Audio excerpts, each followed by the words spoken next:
Welcome back to the 12 Talk podcast. My name's Josh, and this here is Mitch. How are you all doing, everyone? We had a little bit of a break, but mainly we were recovering from the UK Seahawks meet up in Glasgow, which was awesome.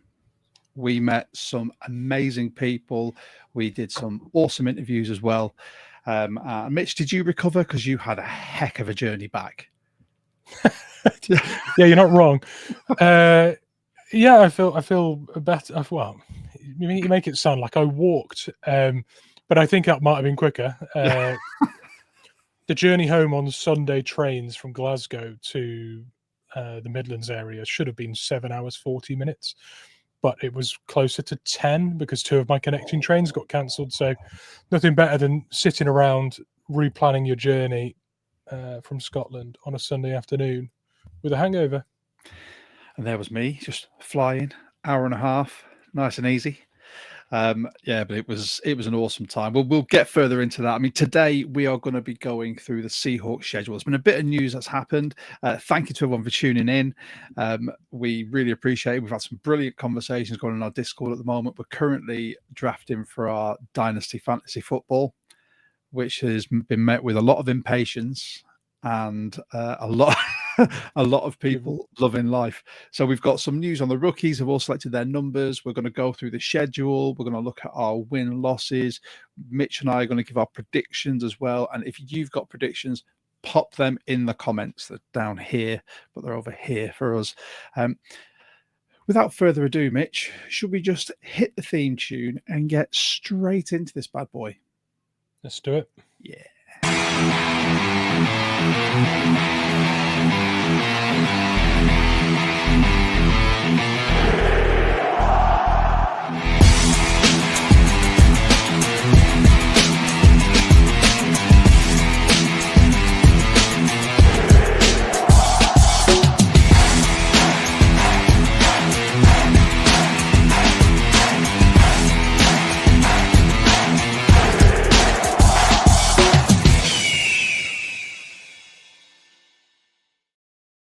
There we are. The music's hit. We are back in the game.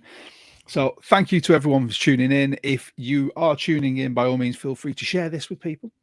We are more than happy to have people in the comments. We'll react to as much as possible. No need to give a super like. That's not a facility we have at the moment. And even if it was, it's not something we really need or want.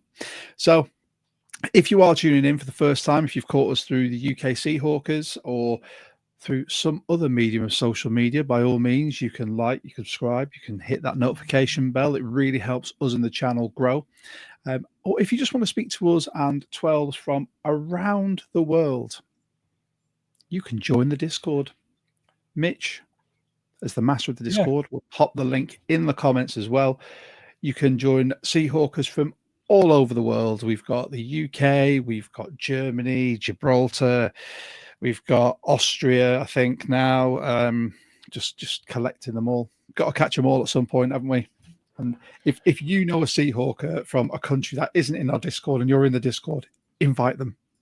Invite them because we want to know exactly who's from where. We've also got a UK Seahawker specific channel in there.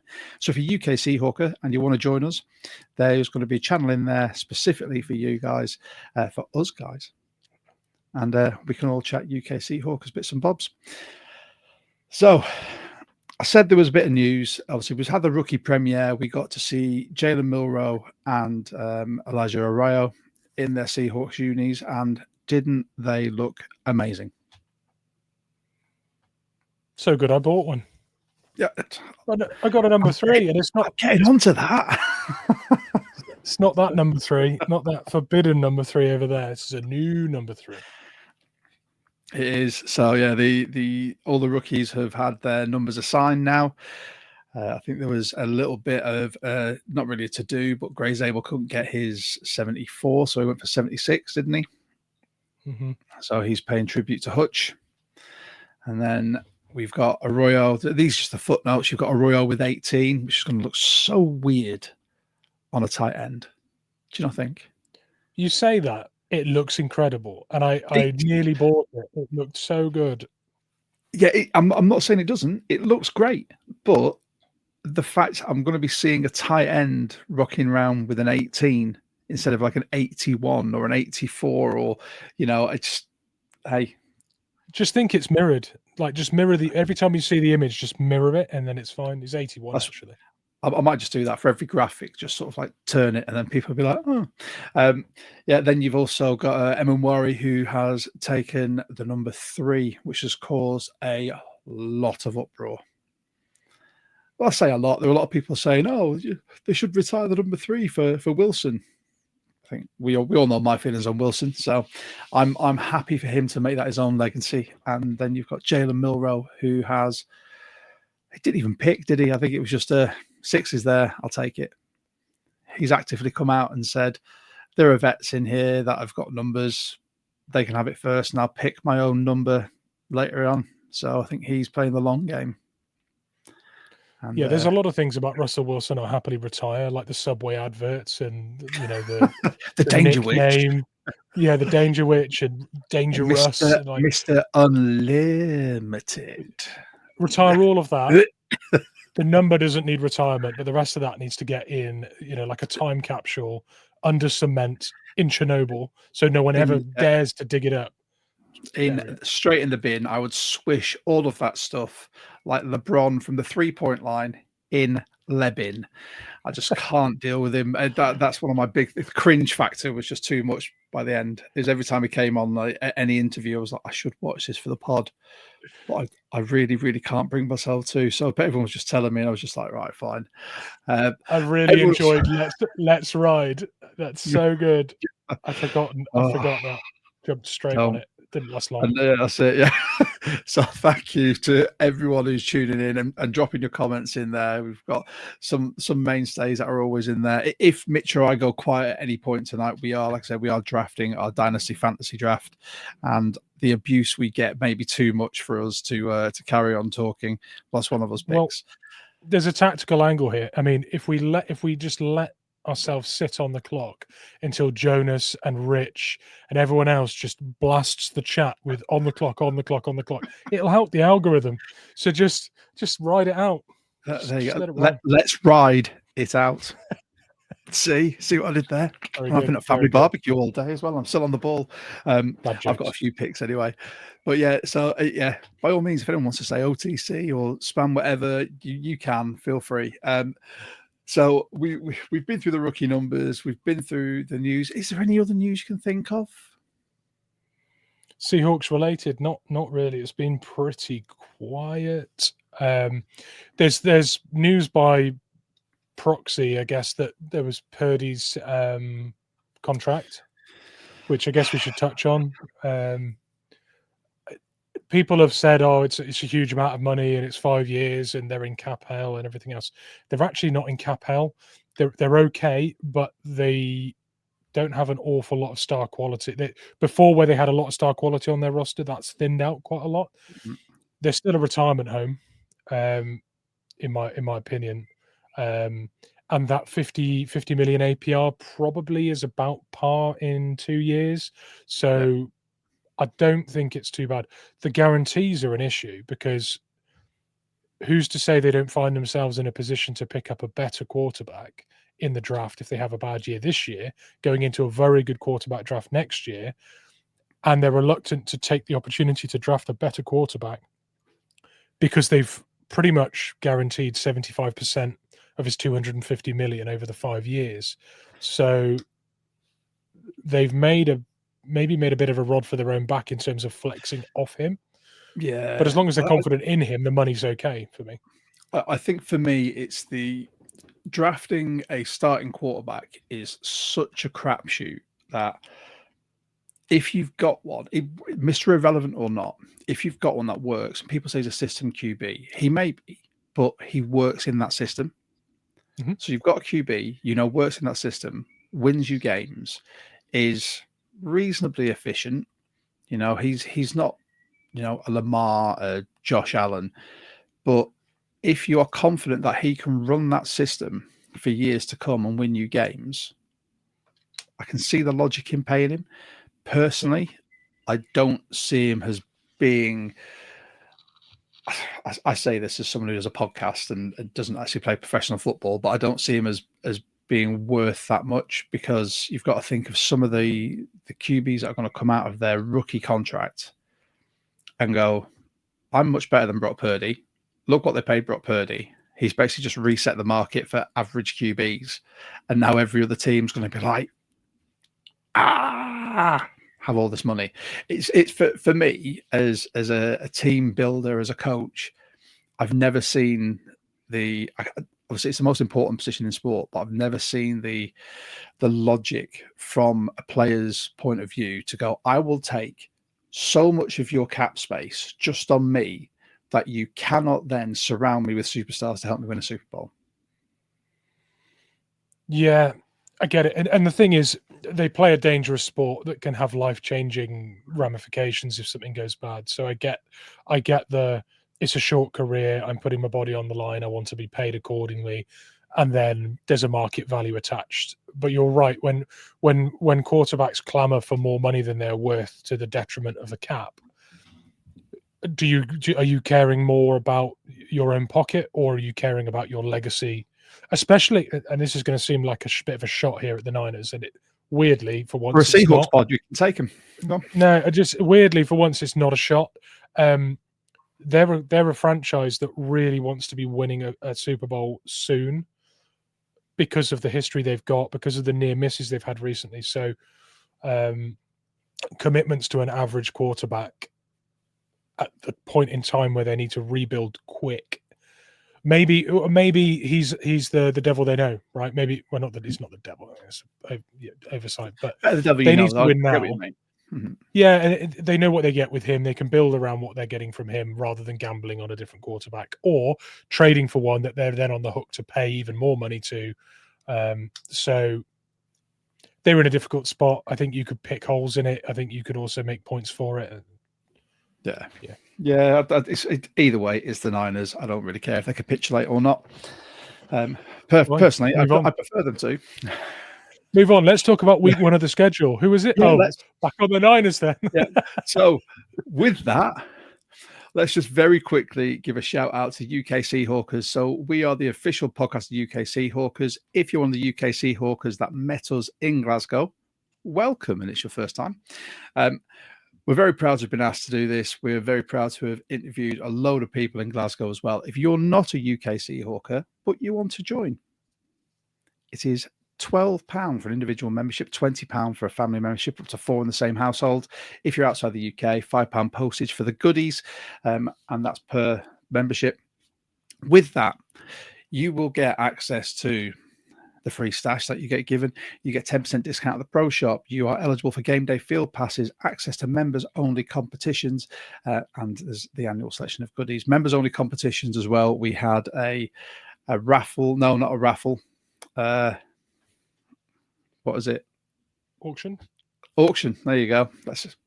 I don't know why I forgot that, because I volunteered to auction it and nearly ruined someone's night by dropping a signed mini helmet.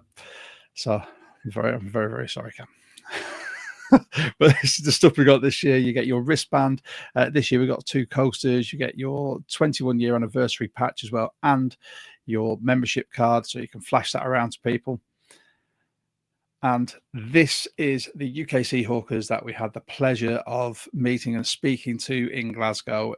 They were a fantastic bunch. I had a great time. And Mitch, I know you did as well. Tell my face that on the picture. Yeah, well, I don't know how many pictures there were of you smiling, but let's have a look, see if we can find one. So I took a few pictures. Look, there you go. Look, there's Mitch trying to smile. That's also you trying to smile. This is a character assassination at this point. I am happy normally. That's all it is. And yeah, we met up with some of the guys randomly. We met up with Sed, who is the president of the UK Seahawkers. Just as we were wandering around the city, we ended up in a country western bar, I believe it was, called Howdy. So whilst we were all there dressed in our Seahawks paraphernalia, there were people there in cowboy hats and cowboy boots doing line dancing. What a blend. And then some fantastic people that were there all night. We had people from Seattle, from Scotland, from all over the UK. We absolutely loved it. And Jonas, yes, I know I'm on the clock, but you can wait. Just keep So- reminding him in the chat, to be honest. Yeah, just go for it. So I'm not going to pick just out of spite now. And yet they look, Mitch, you are smiling. Let's see.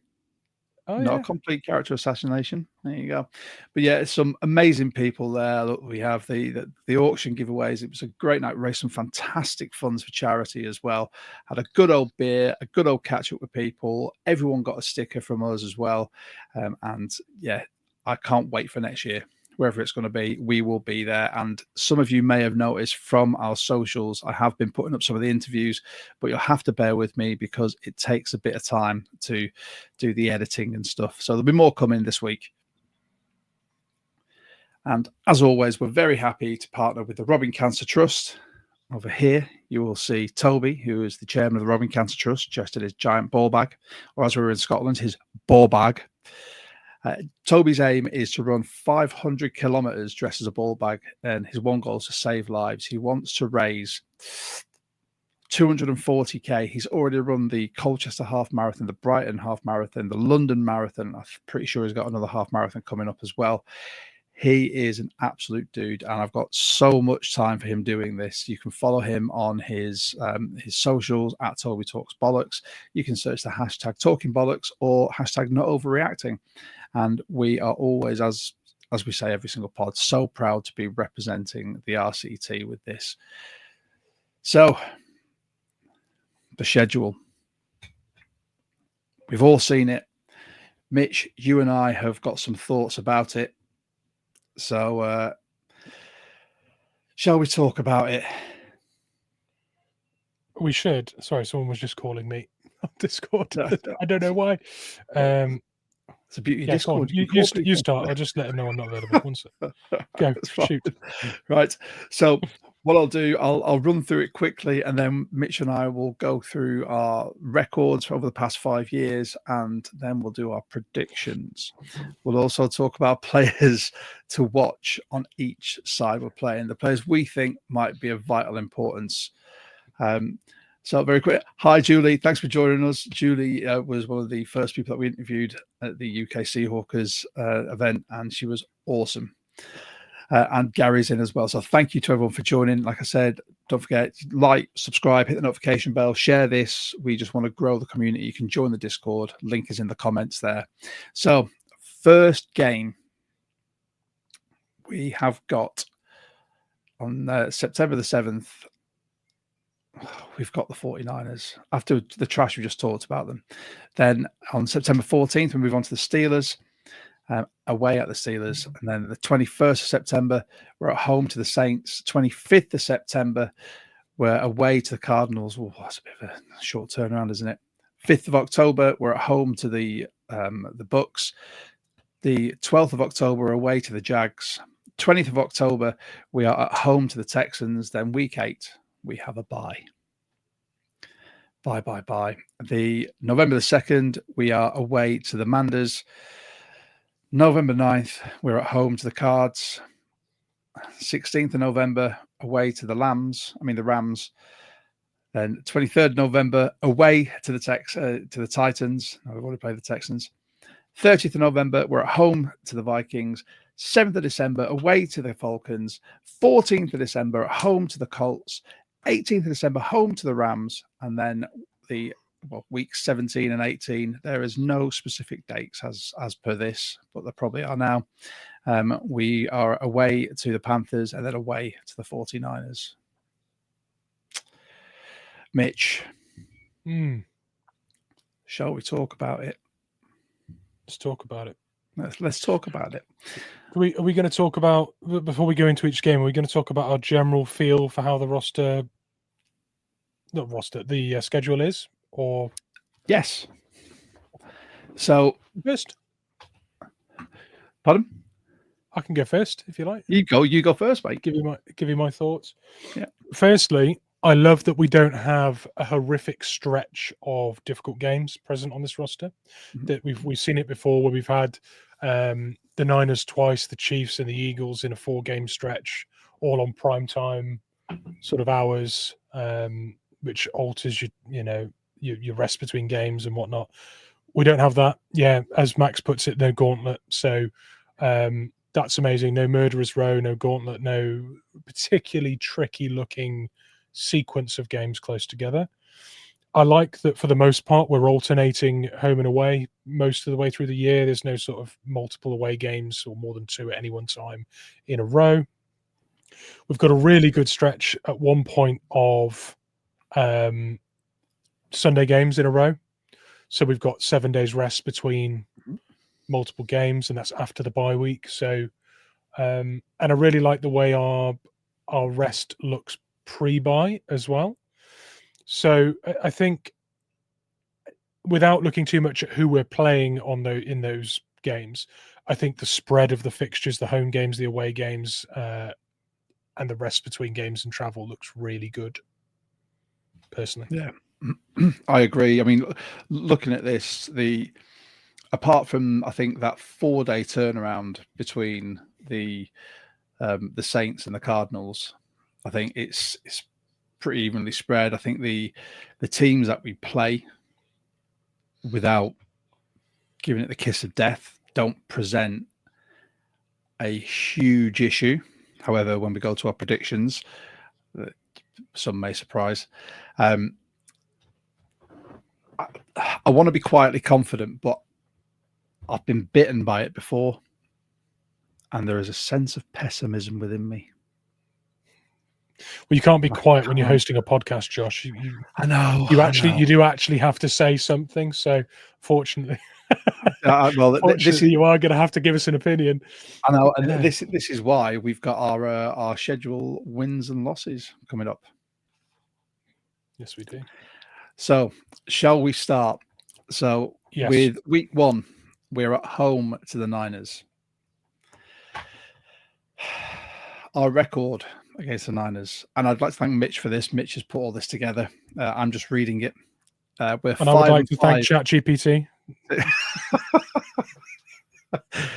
Take the credit, mate. Yeah, we're 5-5 over the last 5 years. So, dead center, straight down the middle.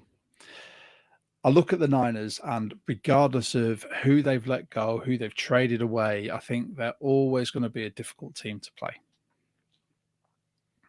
And there are so many players that causes issues when they shouldn't. Look at last year, Juwan Jennings just became our kryptonite. That one game just came out of absolutely nowhere. And I say absolutely nowhere, he's their wide receiver too, but he just destroyed us. And if I'm looking at a player that we need to keep an eye on, it's going to be the 2. I don't know how fit McCaffrey's going to be, or whether he's going to be fit for week 1. Let's face it, his injury history is he could get injured in training camp. I think the wide receiver, Ayuk and Jennings, are DBs going to have to be on their game. And, is Ayuk still there? Pretty sure he is. Okay. Yeah, because they got rid of Debo. Ayuk had his little holdout whinge, and I'm pretty sure they re-signed him. If I'm wrong, the chat will tell me. But that's what I know. I have this down in week 1, playing at home against the Niners, as a loss. Cancelled. No more 12. You're demoted. Sorry. Not a 12. Sorry, mate. Go on, Mitch. What have you got? It's a win, mate. Come on now. That's a win. Do you want me to tell you why it's a win? Go on. Historically, we've been battered by the defensive line of the 49ers. We play a defensive line that is a pack of rookies, 3 defensive line drafted players, and Nick Bosa, and there'll be some vets in there as well. But that is our new and improved O line coming up against an inexperienced D line, right? That's where we're winning the trenches against the Niners. Newsflash, that's happening. And I can't remember a time where I've been more confident about us winning that. Win that against the Niners, boy, cooking. They're getting beat, boy. First game at home. Also, we don't lose home games for opening home games.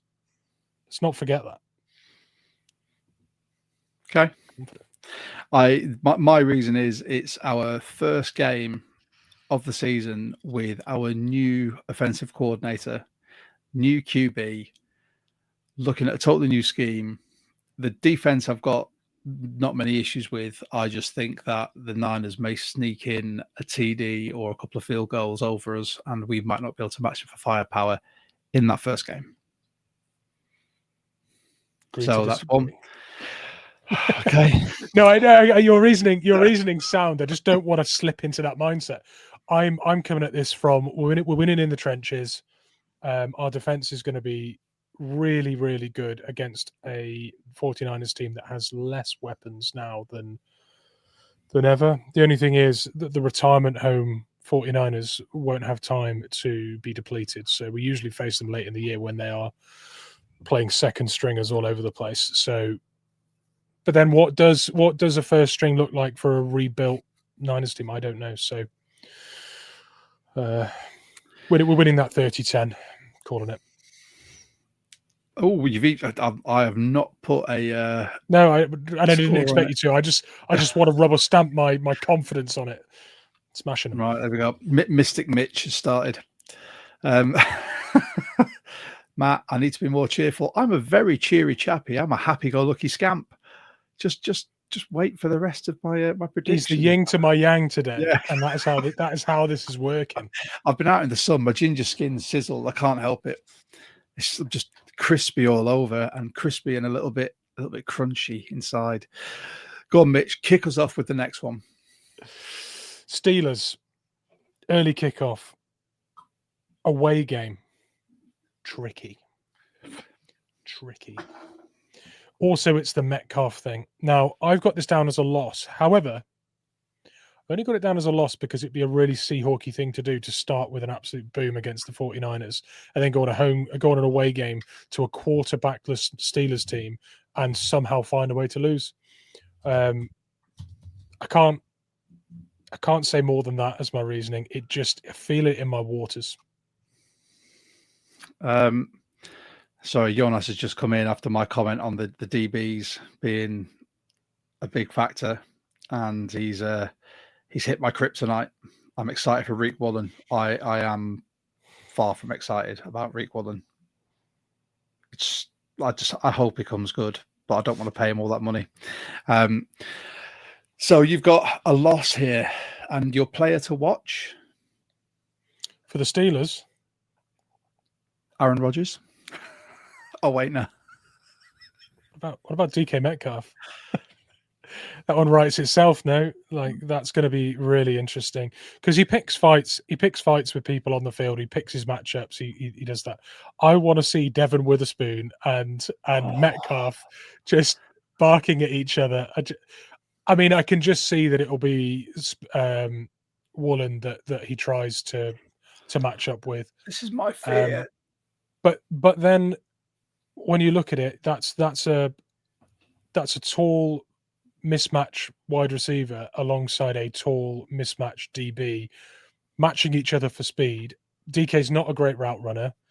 Neither is Woolen a particularly polished DB, but he is a competitor that can keep up with him and compete in the air with him. So I don't know if that's the best matchup for him anyway, but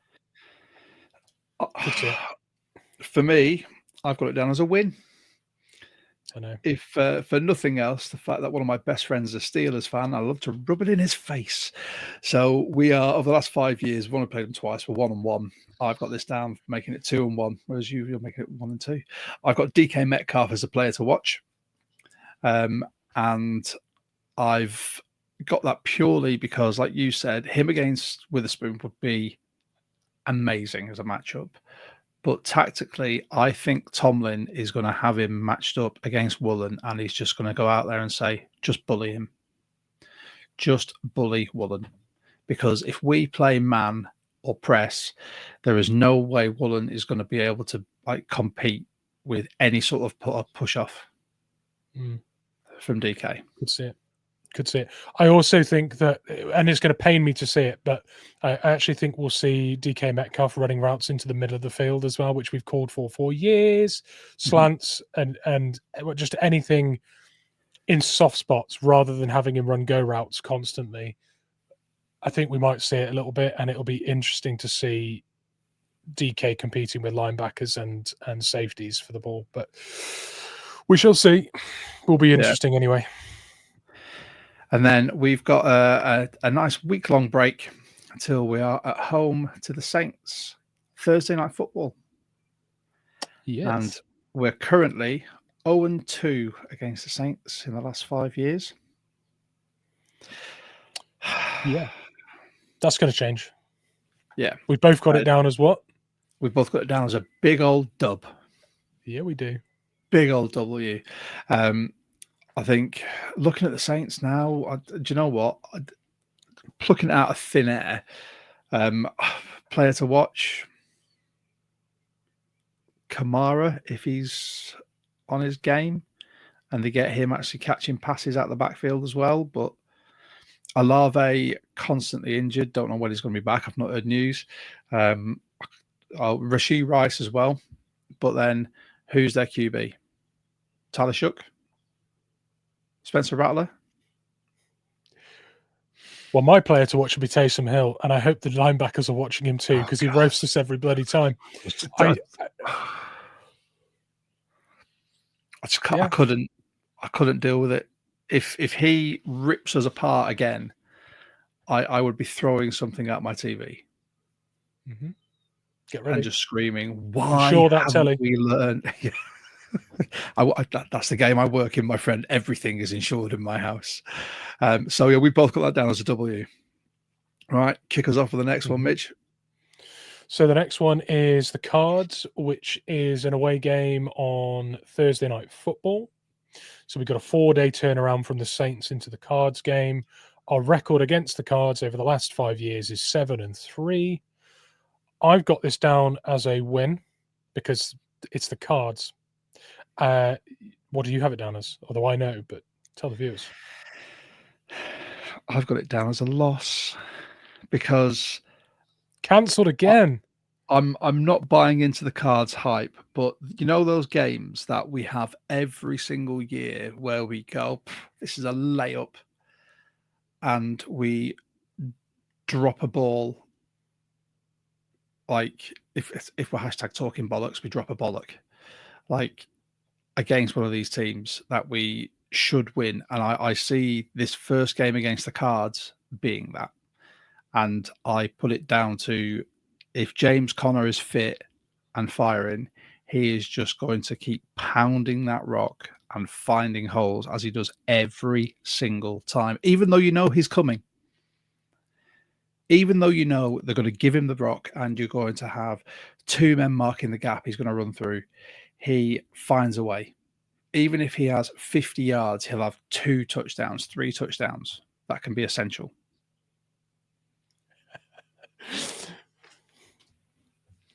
I have to put this on screen. Yeah, your mate Julie is not your mate Julie anymore. I know, that's it. Yeah, he's my mate Julie because I'm calling that win.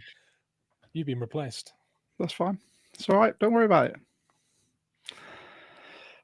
Yeah, so I've got that as a loss, and I feel incredibly bad for saying it, but well, we've called the same thing, right? We've called a win, something that should be a win, to be a loss because we're the Seahawks, right? In the first 4 games, you called that against the Cards. I've called it against the Steelers. I just think we'll win against the 49ers and then immediately throw cold water on the fan base with an away loss to the Steelers. But you've done it with the Cards, so I can't blame you too much.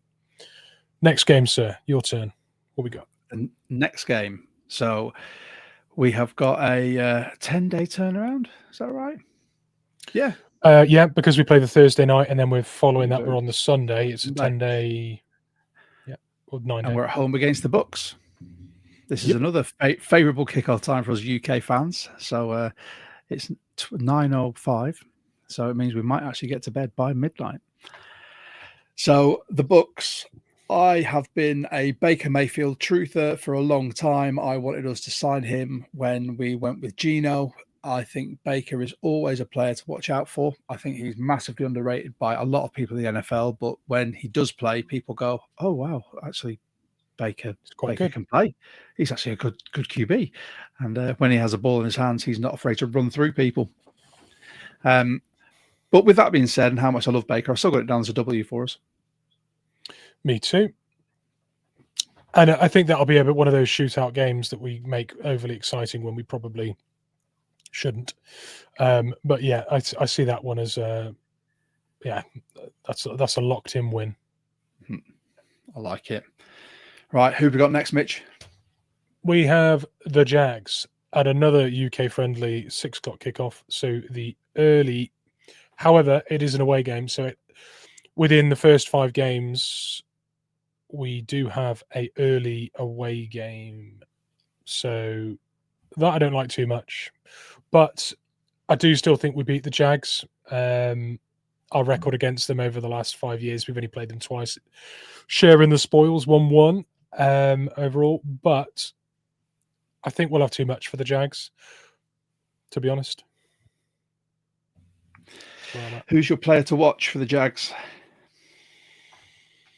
God, come on, buy the hype. Buy the hype. Josh Allen-Hines, I think. He's such a good edge rusher. And that will be a proper test for our O-line, keeping Darnold clean in that game. I think the scheme will, by this point, the scheme that the offensive line will be running will give Darnold a bit more space to throw without pressure, but he will come at you all day, and he's good. He's really good. I've seen him destroy games too often to not mention Josh Allen-Hines. Hines Allen, sorry. Jonas had to chip in there. But yeah, I agree. Brian Thomas as well. Brian Thomas Jr. You can't look anywhere past that. This is where I'm intrigued to see how our DBs do this year, because I think there's room for improvement, and it all depends on how we play your man Eminori. And if he's going to be a slot, if Spoon moves out to the edge, in which case Reek will be there. But if Reek underperforms, Josh Job's waiting in the wings, and let's and anyone else we trade for or pick up in free agency as well, because I think we've got money and we've got picks to throw if we need to. We've got Shaq Griffin is on the radar still, isn't he? Mm-hmm. And who else do we have in? Rasul Douglas. There you go. So that's 2 vets that I'd be more than happy to have on the roster. And Jonas, how about Hunter? Does he need half a season to adjust? Hunter needs to decide what side of the ball he's going to play on, or not even Hunter needs to decide. The Jags franchise needs to decide, is he going to be a wide receiver or a DB? What are they most efficient in? And with someone like Brian Thomas, and they've got rid of Christian Kirk, they probably need a wide receiver too. But then the O-line is going to hinder what Lawrence can do. It's better than it was last year, but not by much. And if Lawrence just gets all that pressure, I don't see either of them doing a lot. So I'm not buying into the Hunter hype yet. Max has just asked for an update on predictions. Currently, Josh has got us 4-2, and I've got us 5-1 at this point. Just for everyone's sake there, and Max. Yeah. Is it me onto the next one? Yeah. So we've got a 8-day turnaround, and then we're on prime time. Yes. And we are at home to the Houston Texans. 3 in the morning in the UK, by the way. Yeah, that'll be a 7:30 in the morning finish for a football game. I will literally be finishing watching that and getting my daughter ready for bed. I'm ready for school, and then walking to school like a zombie. Players to watch for the Texans. Where do you start? Where do you finish?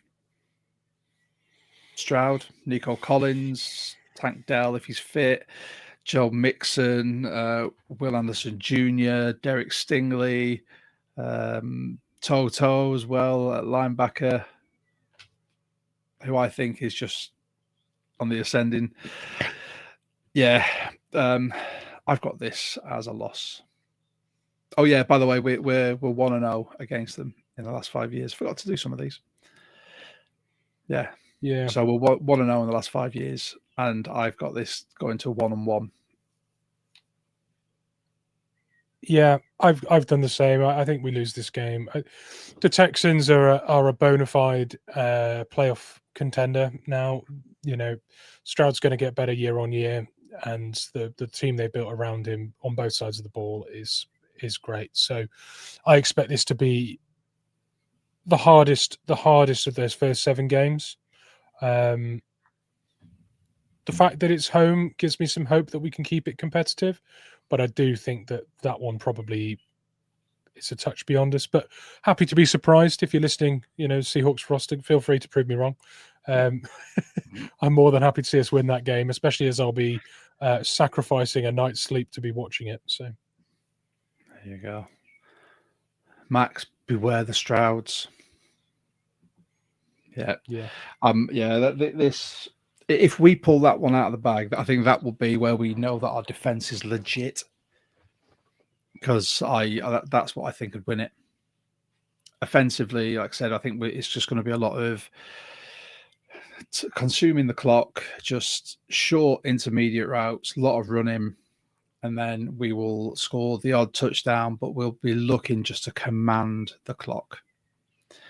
And Herbicide 73, Herb, thank you very much for your comments as well. Yes, we are based in England. We are the UK Seahawks official podcast, and he's got us losing to the Bucks but winning to the Texans. Texans don't have an O-line, so I like this. Right, we then have a bye. So we have. I love the position of our bye this year. Just got to say that it sits, smack in the middle, and it gives us a nice run in at the end. So straight after the bye, who we got? Yeah, we got the Manders, the Washington Commanders. This one is a Sunday night football, so it'll be another late one for us. But we're 2-1 against them over the last 5 years. We've both predicted a loss. This is another ascending team that are a playoff contender. They built a squad last year very nicely around their rookie QB. Mm-hmm. A lot of 1-year contracts in there, so there's a lot of shuffle, but I still think they're going to have an awful lot next year. And I think this one for me is the fact that it's away is the swinging point for me. Player to watch for me, Scary Terry, in this one. He's always the one who'll catch you. So Terry McLaurin. Yeah, I can't look past Jaden Daniels. I think he's just got so much in his arsenal as well. When you've got receivers like Scary Terry, and you've got Jaden Daniels, who is a triple threat QB. He's got a running game. He's got the wide receivers, and he can move the sticks with his feet. Oh, and also let's not forget Bobby Wagner's still there. Yeah, we've got that as a loss. So that's both of us with a loss there. Next, then. Who's next? We've got the Cards coming to Lumen. Your favourite. You called another loss, mate. You called this one a loss as well? No. Yeah. No, I've not. I've called this as a win. This is a win at home for us because by this point in the season, the offense will have clicked.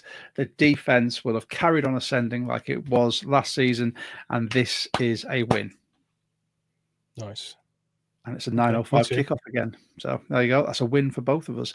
Don't need to talk about players to watch there because who knows who's actually going to be fit for them. All right. Go on. I want to just point out before we move off this game, we're both calling it a win.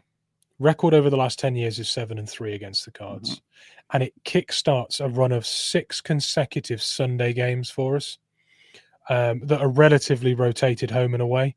I think that's a key point with the structure of our schedule as we hit this point after the bye week and we move into a Sunday game, 6 times in a row. That really could allow you to get into some kind of sort of structure and consistency, so that The next game after the Cards is an away trip to the Rams at 9:05 UK time. So that being said, about all the consistency, we've called it a loss.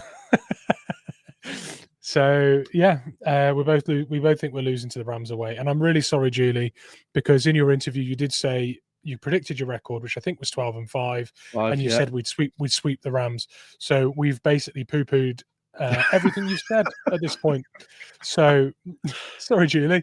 Yeah, sorry, but yeah, that's where I am. I think this is a loss. I think Puka Nakua is the one to look out for. He is a knife through the heart of our defense. Seemingly every time we play him, if he's fit, he'll be a problem. Alternatively, special mention from our side of the ball. I'd love to see Cooper Kupp run riot in this one and be fit. I'd like to see him be fit. Actually, I'll caveat that: be fit for that game. I'd like to see him fit all season, no injuries all season, or if he misses one game to a minor injury or we rest him, I'm fine with that. But yeah, first meeting with the Rams, we both as a loss. We then have the Titans away, and over the last 5 years, we're 2-1 against the Titans. We get to go and see Tyler Lockett. Be like, hi, how's Tennessee?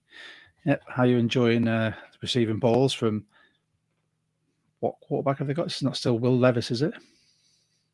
I can't remember if they drafted anyone. Cam Ward now, isn't it? Cam Ward, yeah. There you go. I should just a small bit of recent news. It shows how much attention I pay to him, doesn't it? Really, all of that prep that we did, and then we forgot overall and who we went to. Yeah.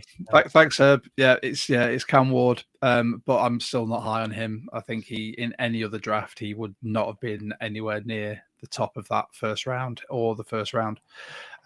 If he came out next year, I don't even think he'd make it in the first round. It'd be a second round QB. But we both have this as a win. Big old double of A. So, yeah, I'm player to watch there. Cam Ward, I suppose, would be the one to watch to see if he can actually pull the strings.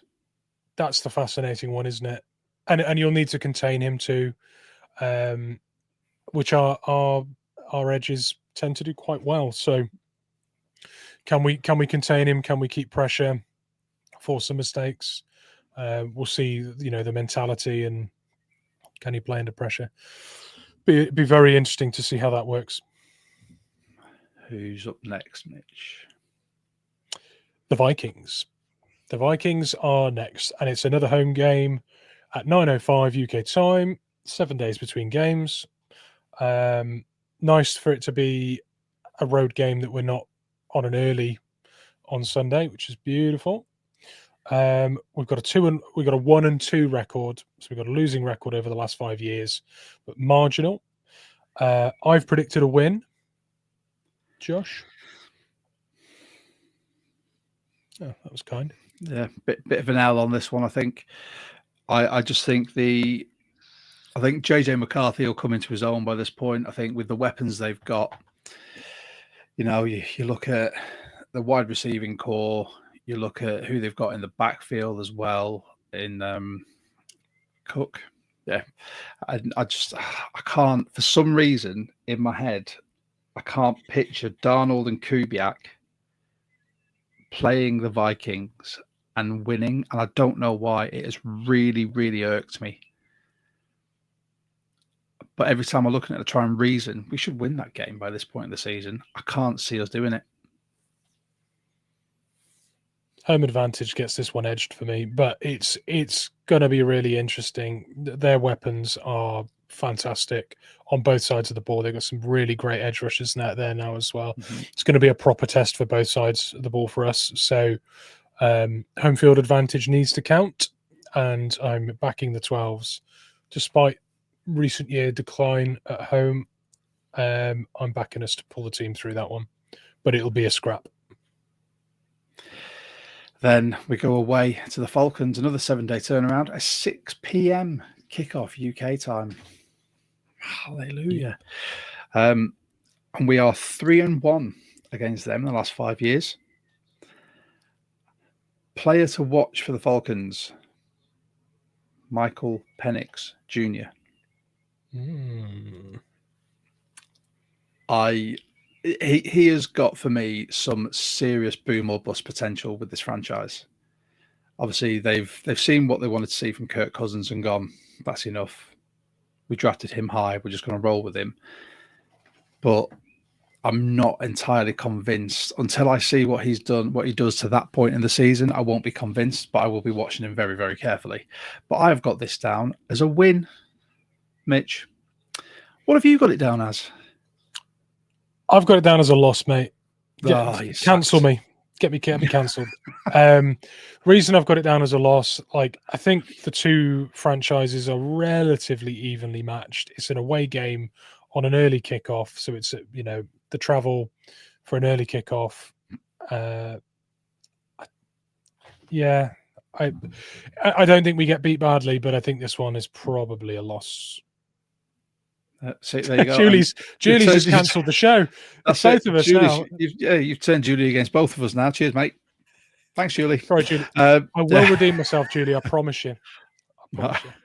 Thanks for everyone who's commented. We will try and get through to your comments. If you've got questions, by all means, ask them, because when we've gone through this, we will try and get through to as many comments and questions as possible. Next week is the Julie show, says Maxie. Anyone who watches invited on. We are a Seahawks fan podcast by 12s, for 12s, with 12s. So if you guys want to join, by all means, follow us on our socials, get in our Discord, slide into our DMs and say, I'd like a go. And you can come on and we will talk Seahawks, whether that's during the off season or to review a game. All right, so that was the Falcons, with Mitch being the bad guy for a change. Mitch, who we got next? Colts at home, 9:05 kickoff. 7 days between games, and then we're into a home game, so I'm feeling good about this one. God only knows what kind of Colts turn up and whether Anthony Richardson is firing or benching himself. Who knows? Yeah. If he's in the bin like we are. Yeah, we've played them once in 5 years and beaten them. This one, I think we've got some advantages that are too hard to overlook. I think this one's a win. Yeah, I've got it down as a win as well. Although Herb has just said that Daniel Jones spanked us last year. I think that was just a fluke. I've got zero confidence in Daniel Jones being any type of NFL QB. I just know that for a man to get paid that much and be classed as the franchise QB for New York, and then they just get rid of him, I think that says a lot. Right, so then we've got a 4-day turnaround, and we've got a primetime game at home against the LA Rams. Now, yes, we do. My player to watch for the Rams, because I was singing his praises last year, Jared Verse.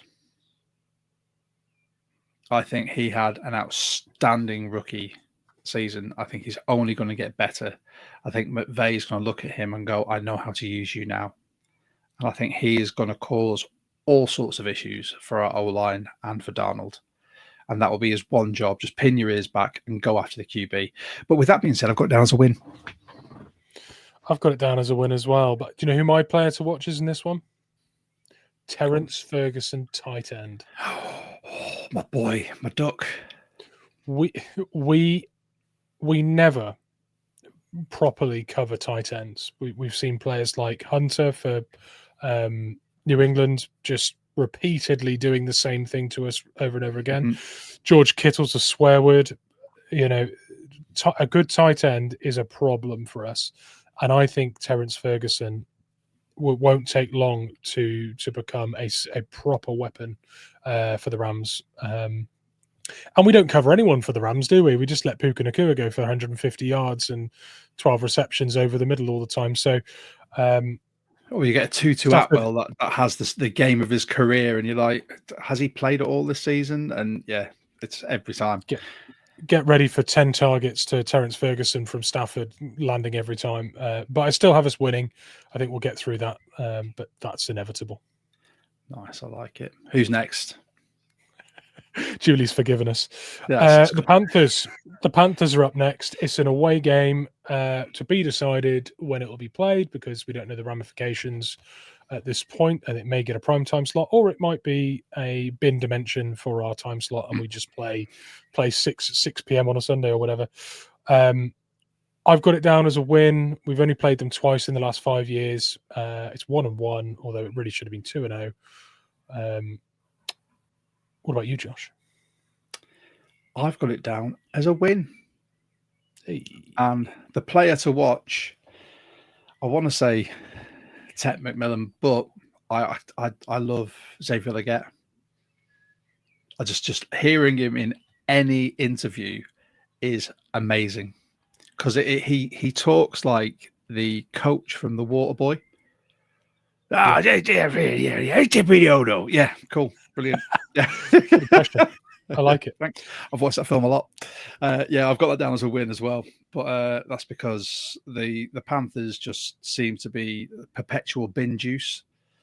If anyone doesn't know that term, it's right at the bottom of the bin, swirling round.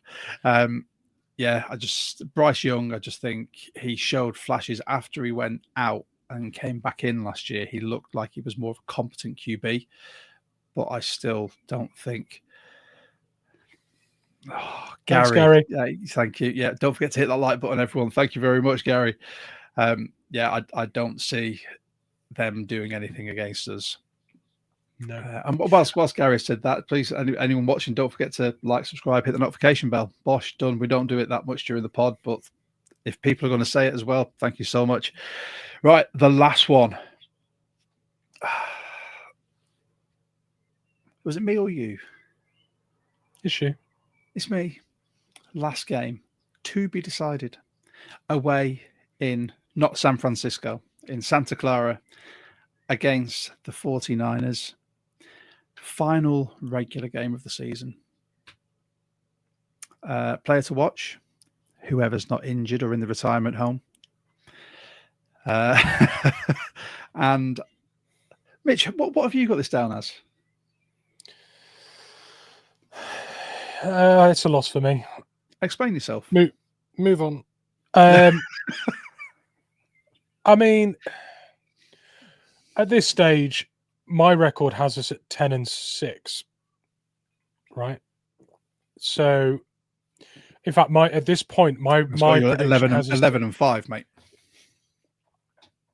Sorry, yes. At this stage, I've got us 11-5 with a 7-4. No, with an 8-3 conference record. We're looking great for the playoffs at this point. The Niners are scrapping around to not bottom out in the division because they're going to be fourth. Their competition's the Cards for the wooden spoon. So I think it's going to mean more to them at this point than us. And I think they'll find a way just about to get it over the line at their place. So, yeah, I don't think we get blown away. I think the days of getting blown away by the Niners are gone. But I think that one will end up meaning more to them than us, and I think we'll get edged in that one. Well, I've got it down as a win. I think the purely chat because agrees with you too. Yeah, I think that the chat, everyone is saying we're going to sweep them. We've got a lot of comments coming, so thank you so much everyone who's commented. We'll get through to some of those at the end, but I've got it down as a win. I think at this point of the season, we will have clicked completely. Now, whether that's with some hyperbole that Darnold isn't the starting QB and they've given Milrow their crabs, I think. I've not got my glasses on. I had to check. I was like, what is that? Yeah, Maximus has put crabs on there for some reason. If anyone in internet land knows what that is, let us know. I'm 40. I have no idea what all this stuff is. I think he's wishing crabs upon my voodoo doll at this point. My crotch is really itchy. What happened in that pod? I don't know. Yeah. I've got that as a win. I think we'll be clicking on all cylinders by that point, whether that's with Darnold or with Milrow, whether they've had enough of the Darnold experiment. But I think the defense will be absolutely humming at that point. I think Emanori will have his position set. I believe we'll have our leaders in place there. I think Spoon will be absolutely flying. And yeah, I think that is it. That will be the way to cap off our season. And with that, how did we both finish, Mitch? We're both 11-6. And in division, you had us 4-2, I had us 3-3. Yeah. And then you had us 8-4 in the conference, and I had us 7-5 in the conference. Yeah, pretty close. It is. There's a lot of people saying 12-5. So that's Julie and Herb that have both said 12-5. Anyone else got any predictions they want to chuck in there before we get to your comments? So you'll have to forgive me. I'm going to have to scroll up to see some of these, but we've had a lot of you coming in. And thank you so much to everyone as well. Before I forget, for those of you that are new to this, by all means, again, like, subscribe, hit the notification bell. Really appreciate it. Really helps us grow. And if you want to also grow with us, join our growing Discord community. The master of the Discord is right here. The link will be popped in the chat as well. And you can join us and Seahawkers from everywhere, talking all about Seahawks any given day. And we absolutely love having people in there. We get some really good chats, some really good banter as well. We get some people fessing up to not catching or intercepting balls one-handed, as we found out today. Shocking. That's right, Ben. All right, so let's get some of these comments. It's basically, we've got Jonas just telling you we're on the clock. No, I've not seen that. Someone will have to remind me in the chat again. Maximus, based on what we were saying about Purdy, he hopes that team-friendly contracts will become part of the QB futures. I think it's going to take more than just the QBs for that. I think it's going to take franchises really putting their foot down and saying, no, we're building a team here. It's not about you. If you want to win, you take this so we can pad out the rest of our roster with top-class talent around you. And I'd love to see that within the NFL. I really hate this teams predicated by paying one man. And it can absolutely cripple you. I mean, you look at what happened with the Broncos, with Russ. Look at the Browns with what they've had to pay to Watson. They're now just screwed. And that's not the way it should be done, in my opinion. So Jonas just telling us we're both on the clock. We know we're drafting. It's fine. I've picked my players. 2 of the Seahawks rookies have just come into my roster. All right, just having a quick look through what we've got here. There you go, Jonas. I hope the old folks home from the Bay Area isn't too agile in week 1. Well, I think they might be. Maxi, the first game is the biggest game of the season. That is what it will really set the precedent for our season, I think. What else? Yannick, it's a nice schedule, not a hard stretch anywhere, and the bye is a nice spot. Completely agree. All right. What I'll do, we've got so many that have come in. Let me just see what the newest ones say, apart from sending us crabs. All right, so here we go. We've got Herb with a 12-5 prediction. We've got Danny Wood with another 12-5 prediction. Julie, 12-5 prediction. And if you want to catch Julie's interview with us, it's on our TikTok, our Instagram, and you can find it in our shorts, I believe, on YouTube. It was brilliant speaking to her. Carmen Schofield, that would be a great outcome. 12-5, completely agree. Rich, heart says 12-5, head says 11-6, and Rich's head is probably hurting today after the wedding he was at yesterday. So I'd go with your heart on this one, mate. I don't think your head's fully in the game. Gary, another 10-win season.